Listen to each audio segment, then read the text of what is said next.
Internet, Internet surtout n'existait pas à l'époque minoenne, hein, ça c'est clair. La civilisation minoenne, hein, du nom du roi légendaire Minos, qui a connu son apogée, comme tout le monde le sait, entre 1700 et 1450 avant JC. On a vraiment besoin d'un cours aujourd'hui. Cela dit, on va rencontrer tout de suite un spécialiste de cette civilisation. C'est le professeur Driessen, parce qu'à mon avis, Sébastien n'est pas tout à fait le spécialiste du genre. Donc le professeur Driessen, qui est archéologue, et avec ses élèves de l'UCL et de la KUL, il a passé quelques semaines en Crète et même du côté de Sissi. Non, si. C'est vrai, et même que Martin Hertz l'a suivi. Et on retrouvera ce chantier 100% belge tout au long de la semaine. Alors, petite présentation tout d'abord de l'homme qu'il dirige et qui en connaît peut-être un peu plus que moi, un passionné du genre passionnant qui a embarqué sa famille dans l'aventure. Regardez. L'aéroport d'Héraklion. Quand il a débarqué en Crète pour la première fois, il avait 17 ans. Jeune aventurier, déterminé et passionné, il se lance un défi, explorer les mystères de l'ancienne civilisation crétoise, les Minoens. Avant, j'ai toujours voulu faire l'archéologie romaine.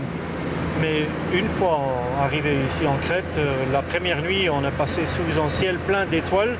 Et c'est à ce moment-là, j'ai eu mon clic et j'ai décidé de faire l'archéologie minoenne. Sa passion pour cette civilisation qui a vécu de 2700 à 1200 avant Jésus-Christ le conduit sur la côte nord-est de la Crète. À Sissi, il découvre une colline surplombant la mer.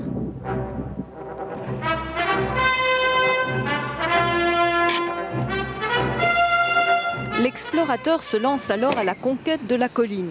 Elle recèle, il en est sûr, des informations capitales sur la mystérieuse civilisation minoenne. Une civilisation brillante de l'âge du bronze dont on connaît si peu de choses. Vous voyez bien le paysage derrière nous avec la montagne. C'est un site stratégique et c'était mon rêve de fouiller ici déjà pendant 20 ans. Un rêve devenu réalité il y a un an. L'archéologue belge peut enfin fouiller le site. Il apprend que sur cet ancien lieu fortifié s'est déroulée une véritable tragédie.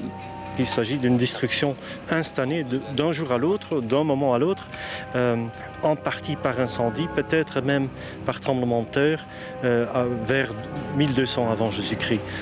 Yann en est convaincu, les réponses sont enfouies sous cette terre. Sa femme, archéologue, elle aussi partage son aventure avec leurs enfants. Ce genre de travail, c'est toute notre vie, à Yann et à moi, parce qu'on est très heureux en Crète. C'est vraiment une partie immense de notre vie. Tout aspect professionnel est un prétexte qui nous permet de travailler sur l'île et d'être là. Chaque été, Yann emmène sa petite famille. Dans ce village perché, situé à proximité des fouilles, l'archéologue belge est un homme respecté et admiré. Vous le trouvez comment, Yann? C'est un très bel homme, sérieux, cultivé et très poli. Ils ont vu grandir nos enfants, ils sont un peu les grands-parents qui sont tout autour et les enfants courent tous ensemble.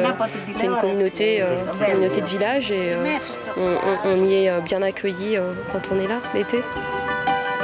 Pendant les fouilles, les villageois vivent au rythme de ces trouvailles.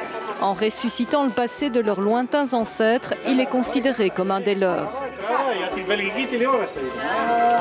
La famille se sent ici chez elle. Ils y ont acheté une maison qu'ils comptent bien restaurer un jour. Vous vous sentez plus crétois ou belge? Ça, c'est une question difficile. Disons, on rêve, quand on est en Belgique, on rêve juste pour ces 2 mois d'être en Crète.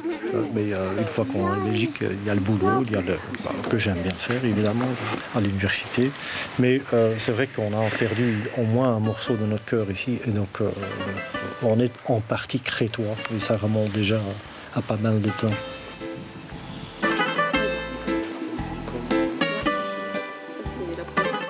Le professeur Driessen et sa petite famille. Et demain, nous découvrirons toute son équipe. Ils sont une trentaine au total, des étudiants notamment de la KUL et de l'UCL.